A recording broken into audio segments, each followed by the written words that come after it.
Donald J. Trump is not Barack Obama. He has your back. And to the Ayatollahs, you need to understand, if you keep killing your people who are demanding a better life, Donald J. Trump is going to kill you. Change is coming to Iran. It'll be the biggest change in the history of the Mideast to get rid of this Nazi regime. To the people of Iran, help is on the way. I asked for some assurances that they were not planning operations in other countries, and I named a few of the ones you mentioned, including Colombia and Cuba, and I was very, very disappointed in their answer. Thank you, everybody. بنده معتقدم مقصر منم. مقصر ماییم. مقصر اون دانشجو، اون کارمند، اون مردم نیست. در نتیجه باید اون عملکردمون رو باید اصلاح کنیم. نتیجه کار رو باید ببینیم که آیا ما داریم راهی رو که امام نشون داده میریم یا خلاف اون جهت رو میریم. حالا هی بگو ما عاشق امامیم و شعر بگو، هر کاری میخوای بکن، ولی وقتی راه رو نمیری در حقیقت داری آبروی این امام رو میبری. داری در دیدگاه دنیا نحوه این که این امام که میگه اگه امام اینه که شما دارید میرید، چنگی به دل نمیزنه. این رفتار ماست که نشون خواهد داد. اون امام و همامی که ما میخوایم به راهش بریم بگن این کیه که اینا رو اینگونه تربیت کرده، اینا رو اینگونه آموزش داده. و اینجاست که ما گیر داریم. اینجاست که باید خودمون یک بار دیگه به خودمون نگاه کنیم. اگر آنچه که ادعا میکنیم همینه، خدا وکیلی چنگی به دل حداقل من میگم نمیزنه. من وظیفه‌م خدمتگزار مردم باشم، شما وظیفتونه گره گشای مردم باشید، نه اینکه گره ایجاد کنید بر گره هایی. To go back to Iran. You have not been there many years. It was 1979 when the Ayatollah came back. He was in exile in France at the time. Do you plan on going back? Do you plan on having free elections? Have you thought about it? Sean, at the call of my compatriots, I've stepped forward to lead this transition from this tyranny to a future democracy. My role is to help my compatriots achieve that goal, to bring about a peaceful end by means of a national referendum and a constitutional assembly. I'm impartial as to what the ultimate result will be, so long as it's a secular democracy. I've trained all my life to serve my nation. I'm there to serve and help them achieve that goal. And I'm more than ever ready to step in Iran as soon as the situation warrants itself. And I'll be there with my compatriots to lead the ultimate battle. Reza Pahlavi, thank you so much for being with us, and I pray for freedom for the people of Iran. We're not at war with them. Look, in all these years, I've never seen an opportunity as we see today in Iran. The Iranian people are more than ever committed to bring an end to this regime, as the world has witnessed in the last few days. The level of demonstrations unprecedented in Iran, over 100 cities and millions of people on the street chanting death to the dictator, an end to this regime. And by God, it is about time that Iran gets its opportunity to free itself from a tyrannical regime. Не имеем никаких намерений рисковать жизнью и здоровьем азербайджанцев ради кого-то. Когда мы были в беде, мы были предоставлены своей судьбе. И никто нас не защищал. И в том числе при всем уважении и сочувствии к Палестине, ведь Палестина ведь тоже особо нас не защищала. Да, были резолюции организации Исламской конференции, которые поддерживались всеми. Мы за это благодарны всем странам. Точно так же, как и Азербайджан всегда и в ООН, и в движении присоединения, и в Организации исламского сотрудничества всегда поддерживал Палестину и создание государства Палестины. И посольство Палестины функционирует в Азербайджане, и в том числе благодаря финансовой помощи Азербайджана. Поэтому Я всегда исходил из того, что дела арабских стран должны решать сами арабские страны. Grundsätzlich nichts aus. Deutschland ist schon heute im vierten Jahr des Krieges stärkster Unterstützer der Ukraine. Es wird auch nach einem Waffenstillstand eine deutsche Verantwortung für die Sicherheit der Ukraine und damit für die gemeinsame europäische Sicherheit geben. Wir haben heute darüber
So we're going to go into more depth this afternoon on the 5 o'clock show, and I'm going to have Harnwell on before he does the 6. There's so much going on in Europe right now, full meltdown. That's what we wanted to show you, the tee up in the cold open of the complete and total meltdown of the elites. President Trump is delivering a hammer blow because of hemispheric defense in the way he's going about it, a hammer blow to the post-war international liberal rules-based order and the globalists, which is the foundational element of globalization. And the globalists are losing it. They're losing it in Europe. They're saying this is it, the end of NATO, all of it. President Trump, part of this, and you see this in Venezuela, where the 3 parts he put out in Venezuela was, you got to stop the drug trafficking. I need all the foreign, and Ruby, I think, gave him a message yesterday. I need the CCP guys out. I need the Russians out. I need Hamas out. I need Hezbollah out. I need the Cubans out. If there's any more Iranians that are not Hamas and Hezbollah, they got to go too. He wants all that out. And most importantly, the redirection of the oil. I think it's $2 billion yesterday that he redirected on vessels to the United States away from the CCP, and they lost it already. They've come up and they had a press conference, I think, this morning with the head, I think, an interior minister, head of oil, and she just went off about almost, I'm not saying it said it was an act of war, but we're getting there. And Pete Hegseth the day said it's a blockade, not a quarantine. But in everything that's happening on this, probably the most important is this vessel. Todd Wood joins us. Todd, you've got, in all your news sites and everything, you cover the United States, but you also do a great job in Eastern Europe, Europe and the Middle East. There's a vessel out there that people have been tracking. Turns out it's a Russian vessel, I get. I talked to you the other night when I saw some aircraft, and I thought maybe they were pre-positioning for some activities in the Middle East, and you corrected me because you're an expert. I said, no. I think this is for something else. I don't think these are going to go to the Middle East, near the Middle East country. You think, at least not for now, because they can't get there. We've had helicopters around this vessel. Can you get us up to date on what's, have we actually seized, has the Coast Guard or the United States Navy or the CIA, have we actually seized this Russian vessel on the high seas, sir? Yes, it's now in full U.S. control. The Secretary of War put that out, that it's called the Bella 1 or the Marinera. It's changed its names a few times. What you see there are SOF helicopters, special operations helicopters from 160th Special Operations Aviation Regiment and at Fort Campbell. They were deployed, and what you saw was a bunch of C-17s bringing equipment over to the UK. But what tipped me off was there was also a naval P-8, which you can explain more about that. It's a reconnaissance and surveillance plane, keeping an eye on the tanker, also a V-22. But these aircraft, we saw pictures of little birds in the area, which are the AH-6. which bring in the shooters to the ship, along with the fast ropes from the Black Hawk you're seeing there. So this was a Tier 1 SOF takedown. I mean, this is not that big a deal to take a ship, but this is such a high profile. I'm sure they use Tier 1 assets, SEAL Team 6 likely. There's a lot of rivalry in this group, and I guarantee you the dev group would not let Delta take the ship. So this was an ST6 mission likely, and there's a lot of infiltration methods I won't go into that. They were on the ship before the helicopters got there. Let's just say that. And this is practiced all the time. Todd, take a second. Just tell the audience what's a Tier 1. Who's in Tier 1? You say competitive. I mean, this is what, when I was in the Navy back in the 70s and early 80s, the SEALs, before they kind of went Hollywood, this is their stock and trade. I mean, they're naval commandos, right? And we would sit off the coast of San Diego, off Coronado on weekends, and they would come and try to take the ship. They would do these exercises all the time. But and to assume that Delta Force is going to take a ship when you've got the Navy there. Tell us, what's a Tier 1 asset? Tier 1 means direct contact with the White House, counterterror, the real deal, serious black missions. That's Tier 1 special operations. SEAL Team 6 Delta was a while the unit I used to fly for, the 20th SOS. Now that's moved to the Army. There were V-22s, AFSOC, Air Force assets, the tilt rotor in the area also. But this is classic JSOC. Tier 1 is under JSOC in Fort Bragg, which is Joint Special Operations Command. And this is a classic Tier 1 mission. It's interesting that they were using all types of assets. But obviously the Russian aircraft, or the Russian tanker, it's allegedly a Russian tanker, but it was reflagged a few weeks ago or a few days ago. So I don't think this is as big a legal issue that we were talking beforehand. How can you just reflag a tanker at sea? I'm not a naval expert. I'll have to ask some people about that. But I think that there's a lot of talk that they got there before the Russians could get there to assist the ship. Well, I'm saying these guys were on board before anybody knew anyone was in the area, and I won't go into their methods, but that's how they roll. Yeah. So and then they brought the Todd. Hang on, Todd. Yeah. I'm gonna hold you through the break. We got Andy Harris, the head of the House Freedom Caucus, on this all-day conference yesterday when President Trump gave that monumental speech. Just one, I don't want to bury the lead, and the reason I have you on is, one, you're an expert. You flew with the Air Force pilot as a special operator. And so you have expertise in the area, but you also have news sites that cover, I think, Ukraine and the Eastern Europe and the conflict in Russia better than anybody. I want the answer when we get back. The operation and how it was done is amazing. Once again, our military is just incredible. However, it's a Russian ship. Whoever they got the flag of the day, it's a Russian ship. And that kind of raises the stakes. It's one thing to blockade off of Venezuela and take these and tell the CCP, hey, you're not getting your oil, although that's ratcheting it up. But supposedly President Trump's so easy on Putin, they seized a Russian ship today. Todd Woods is with us. Andy Harris, Congressman Andy Harris, is going to join us. Short commercial break here in the war room. Take your phone out. Text Bannon, BANNON, at 989898. The ultimate guide to investing in gold and precious metals. That's gold and silver in the age of Trump. Get it from Birch Gold. Do it now. It's Wednesday, 7 January, year of our Lord 2026. This next hour is going to be packed. We're going to fit it all in. I want to go back to Todd Wood. So it's called the escalatory ladder. Todd, you're very familiar with that. Pete Hegseth, our great Secretary of War, that oversaw, once again, another precision military operation of incredible complexity. Now, we are going to have a writer from the Daily Telegraph on at 5 o'clock that's broken a story that has people's head exploding about meetings that took place in Qatar with the vice president down there in Venezuela. And she might have been kind of, how can I say this? Maybe on the Trump team beforehand. He's going to walk through reporting he has that backs up that thesis. He put the story out and it's blown up. Todd, but Pete Hegseth, who oversaw that, we had a quarantine, and Rubio said it. He says, look, the way we're going to do this is use our naval forces. We have, as President Trump says, a vast armada off the coast of Venezuela. We've had it there for a while. It's a carrier strike group. We've also got an amphib ready group. I think there's 12 to 14,000 fleet Marines and sailors off there. We're going to use that smartly with the quarantine to leverage their oil policy and other things. And yesterday we redirected $2 billion, I think 50 million barrels of oil to the United States of America and away from the Chinese Communist Party. Today, Hexa says it's a blockade, and in naval terms, as you know, that's an escalatory. That's bigger than a quarantine. At the same time, on the high seas, special operators JSOC seized essentially a Russian vessel. And as you said, you believe that there were special operators on the vessel even before the helicopters came in. A retired Air Force general has gotten to one of the war room, engine room guys and saying, hey, tell Bannon and Todd, I think there's more than oil. It's kind of riding heavy in the light and seas. I'm thinking it's dropping off more than oil at various places. He believes there's something else on that ship. So walk us through what happened. How was it taken? Is this America? Is this an act of war? We go up the escalatory ladder. Is this an act of war against Putin and Russia? Is President Trump putting on notice? We're not going to play any games here, sir?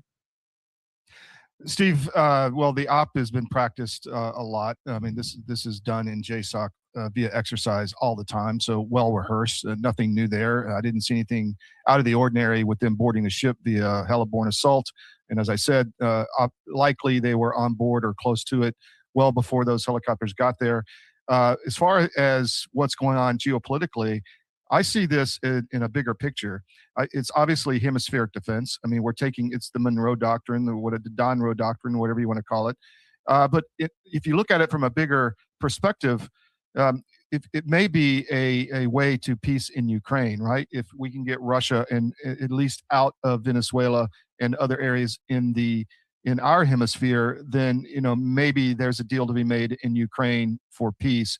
Europe doesn't want that, and I see this as the big struggle is to get that war ended, and we obviously are protecting our hemisphere. So maybe there's a deal. Okay, you know what? You're going to get what you want in Ukraine, but we want you out of these areas. Okay, but hang on. I see what you're saying. Hang on, I see what you're saying. The sector, but spheres of influence. But just yesterday, and I've got Harnwell, I got a whole team coming on at 5 because we're going to address this. We got to make some time to do this. In Paris yesterday, and I think Witkoff and Gettr are over there dealing with. They're having meetings with the Syrians and the Israelis to get that thing settled down. Zelensky shows up. They got a sidebar meeting, and now I hear not just about American security guarantees, and the Germans were not there for the signing, but the French and the British have essentially signed an agreement with Zelensky. Now, the Germans are not party to this. The Americans are not party to this, although they're leaking all kind of information that we will be party to it, to set up actual military hubs, I guess it's called, of troops, not a written security guarantee, not a contract, but near the line of contact with wherever the ceasefire is and wherever the Russian army is and wherever they agree. Maybe they back up an inch, maybe they stay where they are, but wherever that line of contact, these military hubs will be up there with troops of France who can't afford it and the British who can't afford it. But this is what you're doing. How can you say you can see any peace deal coming out of this? Because the Russians are not going to agree. They're not going to sit there and agree to have NATO troops, including, it looks like this thing is predicated upon the Americans coming in. They're never going to agree to that, are they? No, and they better not. I mean, we don't want to be in that war. I've been screaming it for 12 years. I don't think Putin will allow that, as you said. And as I just mentioned, it's Europe that is standing in the way of peace here. There's a deal to be made. Europe doesn't want peace. And as you said, the French and the British don't have the capability to put anything in there and sustain it. The Russians know that. The Russians will keep going until they get what they want if the deal is not made. So I firmly believe the U.S. needs to completely back out of Ukraine. And maybe this is a way to get that done with some kind of deal with Russia via Venezuela. A lot of this is theater. This could be theater. You say the ship is riding high. Maybe it is. Maybe there was nothing in it to begin with. Maybe it was supposed to be picking up oil. I don't know the specifics of the ship, but I do know that Trump is making it very clear that of what his priorities are in this area of the world. They had expert after expert on last night. It was really sickening on CNN and MSNBC. And McFaul right there. They had, in fact, in the cold open, we had that loudmouth that's been wrong on everything about Ukraine for almost 4 years, 3 years. going on 4 years, dead wrong on everything. More people dead because of loudmouths like this guy saying, I don't know why Trump wants it. Troops, and it's not about troops. Greenland will be looked at to secure the Greenland, Iceland, UK gap, what we call it, that slot where Russian submarines would come out, both fast attack and boomers, so you could track them right away. President Trump, Rubio is now briefing people that, hey, it's not going to be military. We're actually going to make a deal with them. It's an indigenous population. The Danes have never put any money in there. The people that have no economic opportunity, we're going to make a deal. We're going to offer to buy it. We're going to offer to buy it from them, and heck with the Danes. And so now they're completely meltdown on that. And McFall saying, I don't know any strategic reason. There's a huge strategic reason for Greenland. It makes total sense when you think of hemispheric defense from the Arctic down to the Gulf of America and the Caribbean. We got to clean out the CCP lake down there. You talk about the Panama Canal, control of that, then all the way down to Latin America, where President Trump's cleaning up a place that needs cleaning up, particularly Venezuela. What are your thoughts on this? You think the Russians are going to sit there and agree to get all their troops and all their support at Maduro? Because Russia, in this regard, looks a little bit like a paper tiger, and China, the CCP, this is a huge loss of face. That's where they had the woman who's the Interior Ministry, she came up today and lit us up and almost said it's an act of war, what we're doing and taking their oil, sir. Yeah, Russia doesn't have the capability to fight us in this region. It's just like in Syria when they backed away. They're tied up in Ukraine. They have to focus on that. What is going down, in my opinion, is the takedown of a large massive organized crime cartel, if you want to say it. It's not just the drug cartels. And it's in Europe, it's in Ukraine, and it's in Venezuela. And you're seeing both of those taken down. And that is, I've called it many times before, the organized crime safe house in Ukraine. They can do anything they want. Same in Venezuela, when they were launching unrestricted warfare into the U.S. So what I see, that's the overall picture I see. Putin is not a threat to Western Europe. He can't even take Donbass at this point. Yes, their military is much stronger than before the war. Their stores of weapons are producing 10 to 1 what NATO produces. Maybe in 20 years, they could approach going into the Baltics or something, but they're not a threat right now conventionally. They are nuclear-wise, but they are not a conventional threat, and they're definitely not a conventional threat in our hemisphere. I think Putin realizes that, and there's a deal to be made. I'm going to keep saying that. I want to see that bridge between Russia and Alaska and lots of commerce going on there, and an explosion of wealth in North America. That's what I think Trump sees. Todd, there's a lot, Tel Aviv, Levin, they're all getting worked up now. They want American interdiction with the Israelis, IDF, Mossad, into the situation of Persian. I was saying, hey, the Persian people look right, and the mullahs are firing on them. They're showing they have no regard to it. The people out there, because the economy is in total collapse, as I said it was going to be if you just enforce the sanctions. Now, the biggest one is not being enforced, and that is doing the same thing, at Straits of Hormuz, that we're doing off the coast of Venezuela. And I've been there in those carrier battle groups. It's so blocked up when they come out. You can shut it down right there. You can quarantine it right then. Should we be shutting off the mullahs of their biggest cash flow, like we've shut off the Venezuelans from their biggest cash flow, the regime there, by just interdicting? Start with a quarantine. If you got to go up the escalatory ladder to a blockade, but no oil comes out from the mullahs, no cash comes from the Chinese Communist Party, because if you cut off Venezuela and you cut off the Persian oil for the CCP, they're not going to be a lot of big talk about what they're going to do in Taiwan, sir. Well, I'll say it again. I said it on your show recently. I don't want an American conflict in Iran. Should not be on our table. But I am told that there's going to be some military action. I'm not sure who's going to be involved in it, whether U.S. and Israel or both. But I'm told that is pending. And yes, we should be shutting down the tanker flow long before we take military action. And there's no hurry here. Iran's not going anywhere.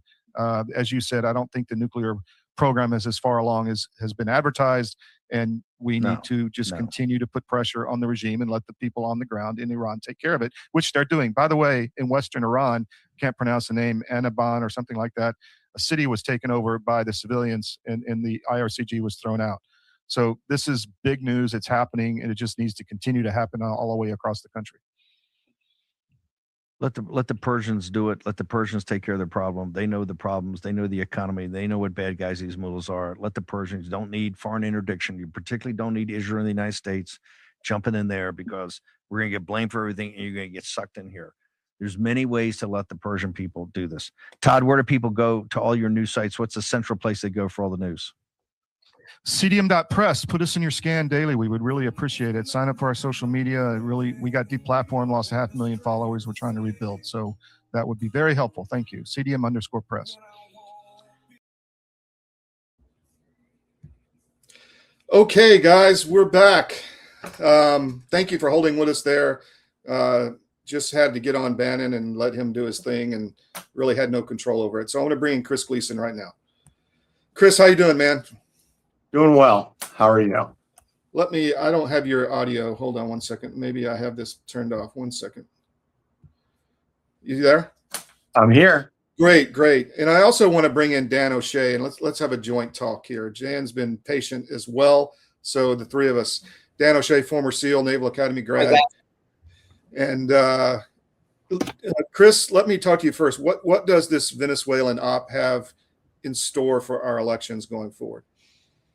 Well, we know that here's what we know, and this is with from their own data, from everything that's been going on, right?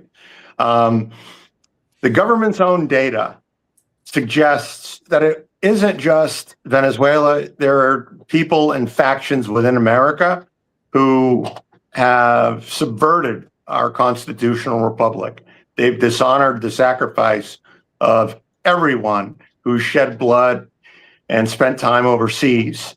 It really is a travesty. Nothing's really addressed because the holes and the gaps in the voting systems, right? They're still there. They haven't been closed. They're still using the same machines.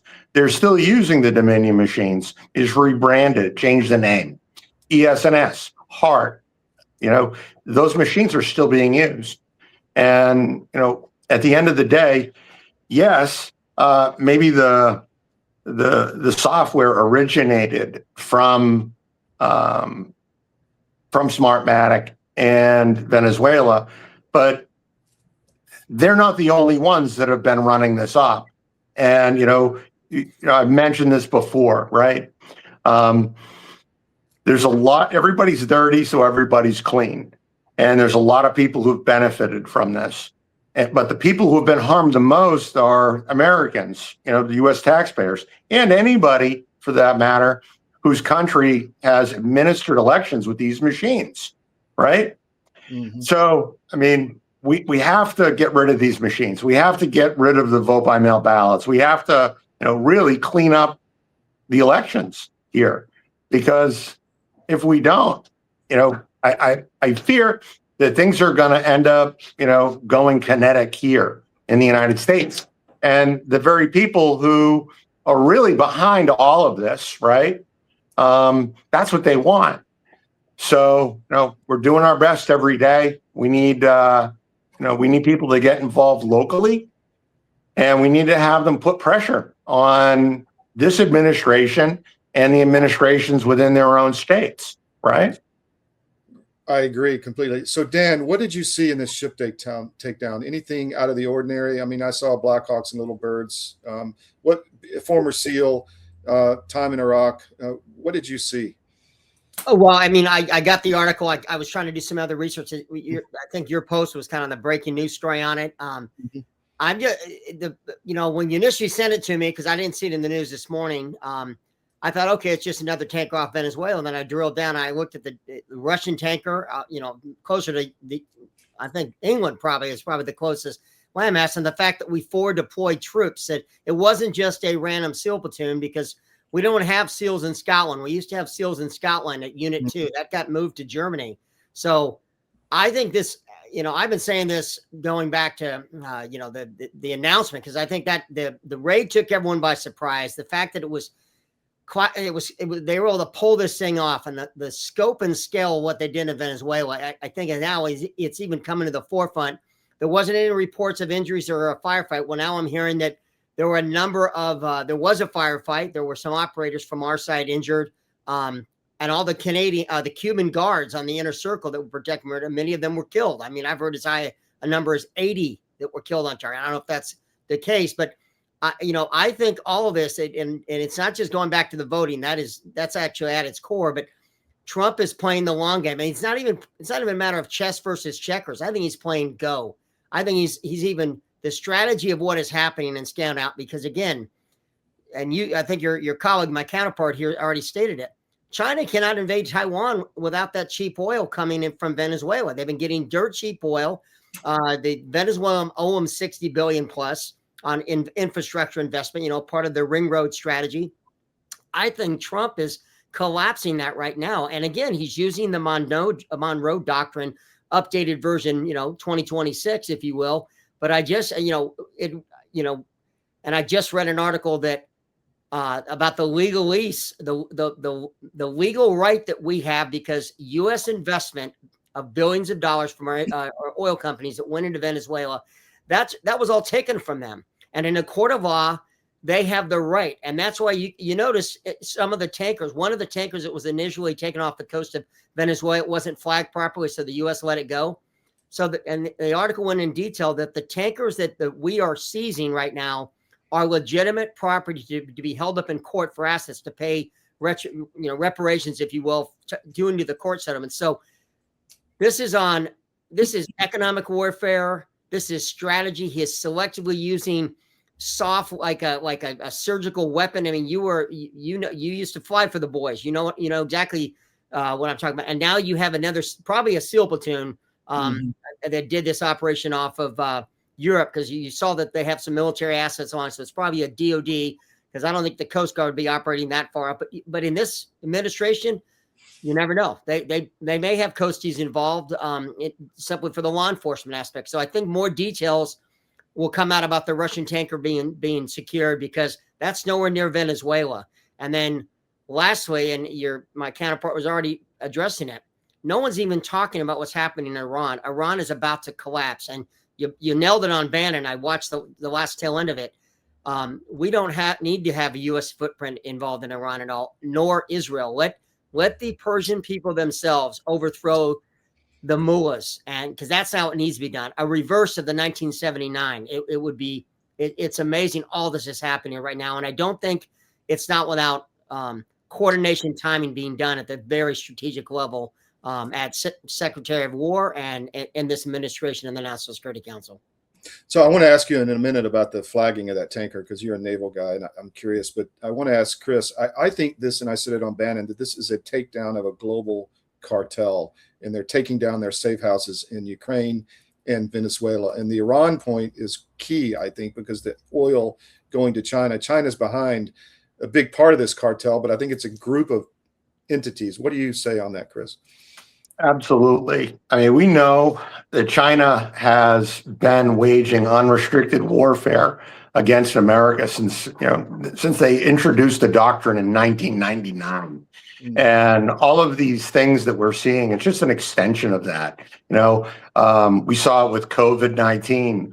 We see it with we saw it with the mortgage industry collapse back in 07, 08. If you recall, Greenspan was trying to get China to revalue the yuan, and they said, "Oh, really? Well, we're gonna." They took out an article in a French financial publication saying that American mortgage-backed securities weren't performing the way that they were promised, and that's what started the mortgage and stock market implosion in 07. And that's the thing. There's like 22 different pillars in unrestricted warfare. And right now, we're seeing it. We're seeing it with all over the place. And they've been working with Russia. They've been working with Iran. They've been working, and they have their collaborators here within the United States government, even. No, totally. So let me ask you, Dan, if a ship is legally able to be seized for reparations and it's unflagged or whatever, and then Russia runs a flag up, what does that do to the legalese? Is that even possible in court? I mean, what do you think? Well, again, I'm not. Yes, I'm in the Navy. I did 29 years, and I think I spent 3 weeks away on a ship over 30 years. So I'm not a service warfare guy. So not the best guy. But what I do know, and I'm going back to the Maersk, Alabama, and this issue with piracy, the Somali pirate thing. Most vessels, Maersk, Alabama type vessels that are carrying cargo around the world, as you know, many of them are, Panamanian flagged and whatnot, and that the flagging is what determines the legality and it's like who was targeted who. So for the Russians around again, we've got to get in the weeds and find out more. What was the, what is the cargo?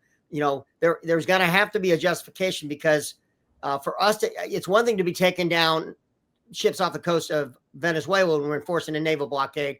It's entirely different when it's, in the Atlantic, closer to Europe than Venezuela.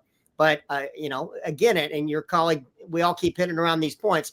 It's all interconnected. There's a Russian piece, there's a, Iranian piece and a Chinese piece. And, this is Trump is taking on BRIC, and this could destabilize BRIC on so many levels. And like I said, I think he's playing a much more strategic game here. But I would love to find out what's going to be the story coming out, why that ship was reflagged as a Russian, and why are we now taking it? Because the article, as you shared with me, that vessel was tied to a Russian naval, including, I think, a submarine. So who knows what that vessel was doing? Was it cargo? Was it surveillance? Was it a communications platform, a spy platform? More of those details need to come out. And again, that was a breaking news story. So more to follow on that topic. Last question, Chris. What do you see happening in the States as far as action on the elections? I mean, we're getting close, right? Yeah, I think a little bird told me that there's going to be a lot of shakeup here with campaign finance data. And I believe that the primary races are going to be very telling. And I think that when more information comes out, particularly about the money flows and what we've been working on for forever, there's going to be a lot of bankrupt campaigns and a lot of bankrupt PACs. And that's a good thing. That's a really good thing. So, our whole thing has always been follow the money and cut it off. And, I think that you're going to see a lot of that. That's kind of what they're doing on a geopolitical level with the oil. It seems like that may be where a lot of the money was coming from. Any last comments, Dan? I appreciate you guys hanging with me. No, I'm just, it's crazy how this full circle. I'm almost want to ask Chris this with the announcement from Governor Walz saying he's not going to run. Do you think this is the first collapse in the house of cards? It's about to collapse specifically in Minnesota with the corruption. I think so. I mean, this is, so they've been investigating it. I know that they've been tracing it. They have subpoena power. I don't, unfortunately. If I had subpoena power, we could get this stuff wrapped up yesterday, and a willingness to do it. But I believe that Walz is going to be the proverbial tip of the spear on this nonprofit fraud. And there's a lot of it. I mean, where does this money come from? And we know that a lot of these people don't want to use their own money. So, these nonprofits funneling it is certainly a way to do it. We know that China and other foreign nations have been funneling money in via these networks. And, this is just, 2.0. My question would be specifically, those expose basically the corruption model, the money laundering model, where Democrats would put all these money into these nonprofits in the DC area, of which their wives and nephews and sisters and uncles and brothers would be on those boards making, 6-figure salaries. And then those NGOs were throwing money back in, like the teachers union, money back into the DNC. It was basically money from US taxpayers being used to fund Democratic campaigns. I think that's what you're referring to about the bankruptcies of all these campaigns.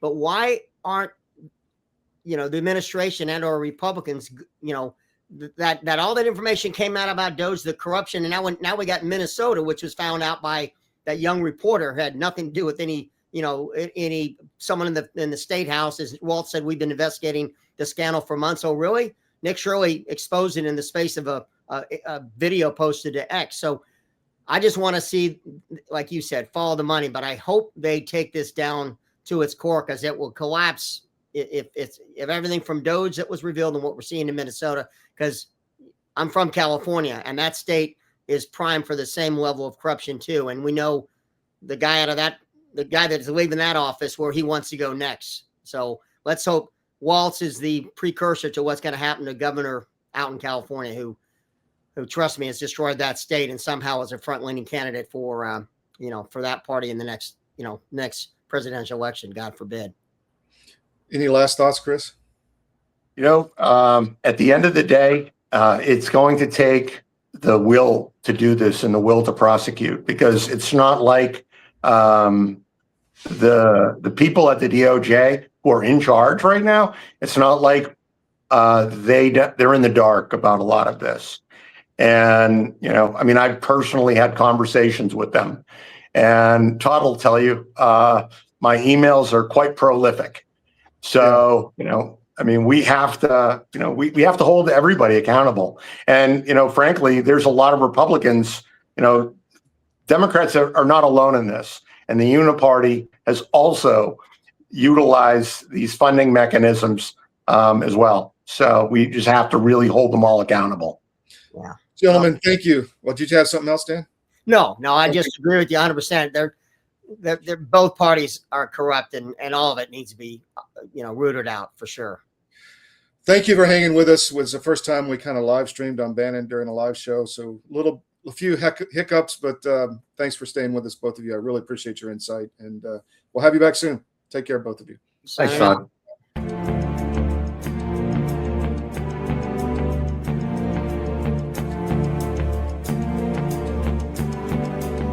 Excited to announce that we're having our biggest Made in America sale ever.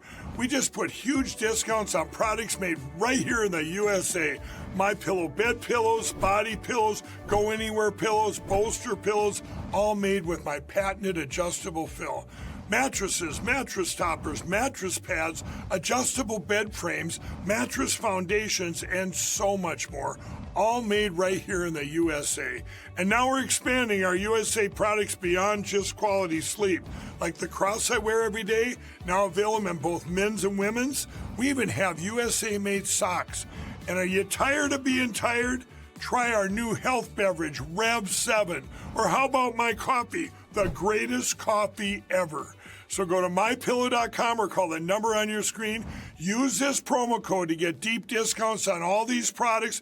Plus, for a limited time, your order ships absolutely free. Divorce is tough, but your finances don't have to be. I'm David Cross, and I'm a certified divorce financial analyst practitioner. My job is to help you get a fair financial settlement in your divorce and to guide you to smarter money decisions. Find out how we can help you. US Asset Management. It's your money. A warm welcome here at the National Press Club. Welcome to the journalists, welcome to the Embraer team, and welcome to the other guests that we have here. We're going to announce, and as some of you guessed it right when they came in, the first E2 order by an American operator. And that operator is Avello. We believe this is really a strategic shift to unlock profitability for the customer. I'm very pleased that we have Andrew Levy here as the CEO of Avello, and I'm very pleased to give the stage to share a little bit more about what Avello is going to do with the E2 195. Thank you very much. Couldn't be more excited to be here as part of this historic announcement. We have such a great cultural fit as companies, so we're very, very excited to be Embraer's newest customer. We launched our airline in April of 21, and our target is focusing on small secondary airports of large metro areas. We've carried over 8 million customers since we started on 63,000 flights, and we've done all these things with 1,200 of the greatest crew members I could ever imagine having, and many of them are here with me today. This is the right airplane for us. It's going to open up opportunities for us that no other aircraft can serve. The best thing about the airplane, of course, is you will not find a middle seat on this airplane. It doesn't exist. We won't have any to offer. It's going to be the best cabin in the United States, and we're so excited about that. This is going to elevate our experience to the highest level, and we think our customers are absolutely going to love the airplane.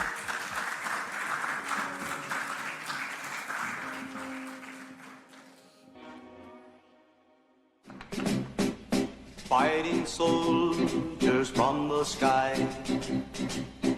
Fearless men who jump and die, men who mean just what they say, the brave men of the Green Beret, silver wings.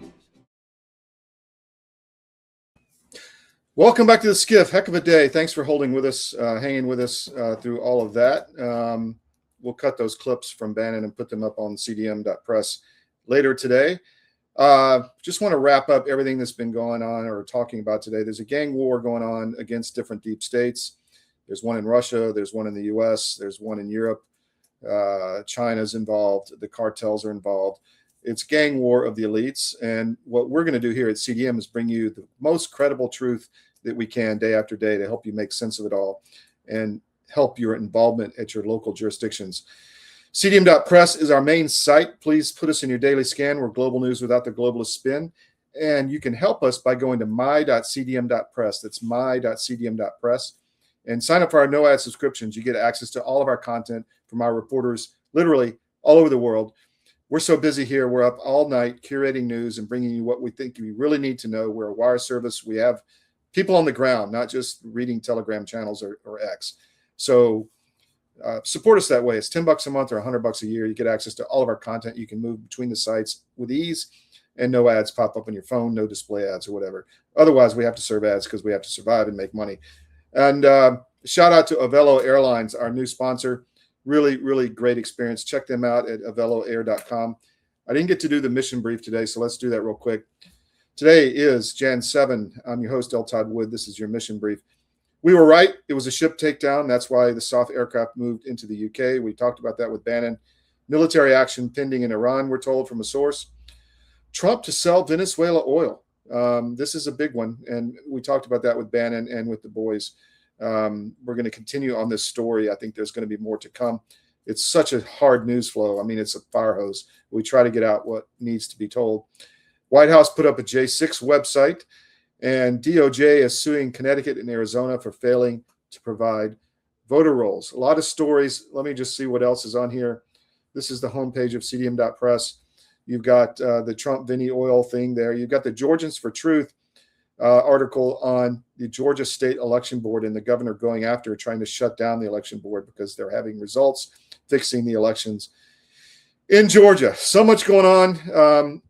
Really crowded and I guess hectic show today. Oh, I'm going to be traveling the next 2 days. I can't tell you really where yet or how, but I will be releasing some information over the next couple days. Unavoidable travel. And so it's to do with some news stories, but we really can't talk about it till probably tomorrow or the next day. So stand by for that. We'll be running reruns both days because I'll be otherwise employed, I should say.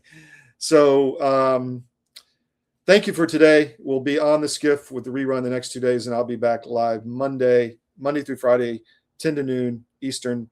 And in the meantime, check out cdm.press. Put us in your scan. Check out all the different sites. If you go to the top menu, you'll see CDM sites, and you can look through all our local papers, our international coverage in the Middle East, in the Balkans, and Eastern Europe, and elsewhere. So thank you. We'll see you again tomorrow with the rerun, and then I'll be back live Monday. Oh, and Georgia show on Sunday at 2 in the afternoon.